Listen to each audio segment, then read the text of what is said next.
we're doing a Hemingway tour. And if you've ever been in northern Michigan, we have everybody down here. And the bus driver pulls this full motor coach up here.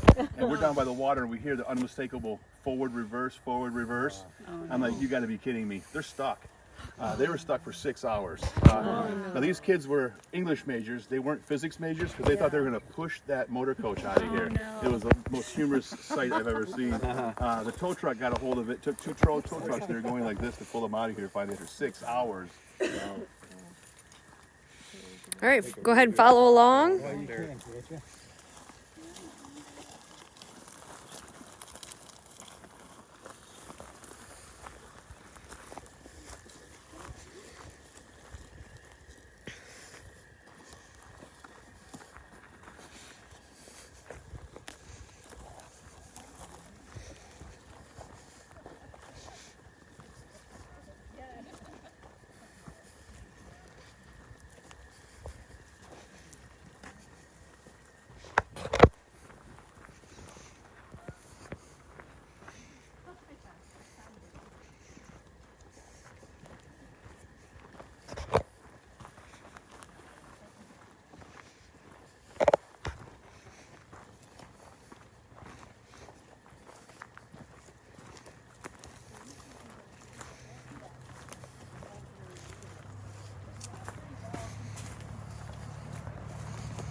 Pretty tall beavers here.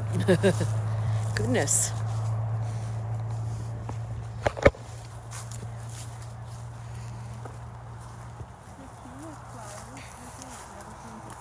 I think, yeah. I was getting ready to have some new ones reprinted.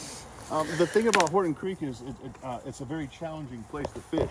Now, about a mile back upstream, it'll widen out quite a bit. And it's funny because in George's film, right when Paul Hendrickson says you can literally cross it with your feet, you know, and that's when they show the widest section of the river.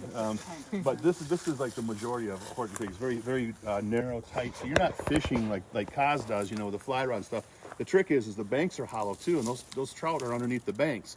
So you're trying to sneak up here with a cane pole, maybe 5-foot lead on it, and you're just kind of tossing them out of there and horsing those fish out of here just in one pull.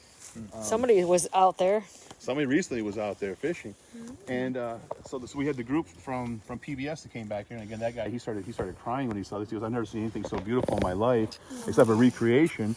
And then just last summer, this guy was trying to take pictures. He goes, "What am I taking pictures of? Because this is kind of cloudy for spring. Usually it's crystal clear." He goes, "I've never seen a river where I can see the bottom in my whole life." But this is murky for this creek. But just a mile up this way, it's like one of the places you can leave Petoskey, be 20 minutes outside of Petoskey, and literally think you are at the Fox River. You don't hear a car, you don't hear a human being.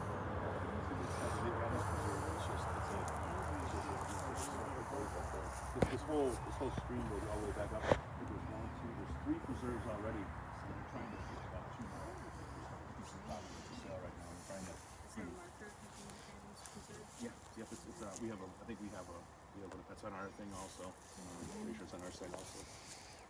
Is this the best way to access it? This way? Yeah. There's the Schultz Preserve. There's the Horton Creek Preserve, or the Nick Adams Preserve. And then if we were to go about a mile that way, we would turn where the Charles Cottage was, which was Kate Smith's place and Bill Smith's place. That's Prince Sherry Road. Prince Sherry goes all the way down this way. Then you would cross Church Road, and Church Road comes across a culvert, and it's a spectacular view on either side. And then the river really opens up wide in that valley down there. But when you're thinking Nick Adams and you're thinking Horton Creek, this is kind of the quintessential version of it. You lumber down across the river. It's hard to navigate exactly. You go through muck holes everywhere. This gentleman did. He may still be down there. But he wrote about it in some of his letters, too, in this area, right? I mean, the Minnehaha, Horton Creek, I mean, he's always going back to the Black, the Minnehaha. The Big Two-Hearted River, he never mentions, the Fox River. He talks about the Big Two-Hearted, but the Black River, he talks about the Black River in the story. He's always going back to this creek, to this, to the Black, to the Minnehaha, to the Horton Creek. Imagine your first place you swam, or the first place you fished, or this is probably literally the first creek. Now he probably we know he was at the Des Plaines River in Illinois, but that's nothing like this.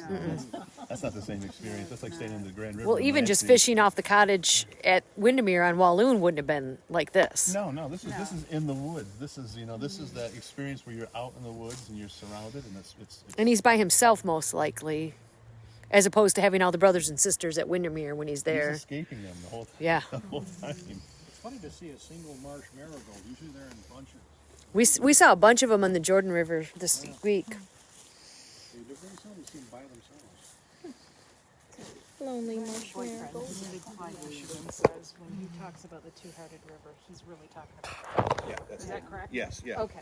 Yeah, he's like, in you Seney. can't fish like that in the Two-Hearted River. No, he's in Seney, Michigan, and that's it's the east branch of the Okay. Fox. We have a marker Okay. up there also, and it gets Okay. really rustic and rugged up there. There's a campground right there, and I've been there 3 or 4 times. There's never been anybody camping there. I turned away. I'll camp anywhere, and one night I was all alone. I'm going back to the. Well, county yeah, one. alone in Seney seems a little scary. It's Yeah. spooky out there at night, really.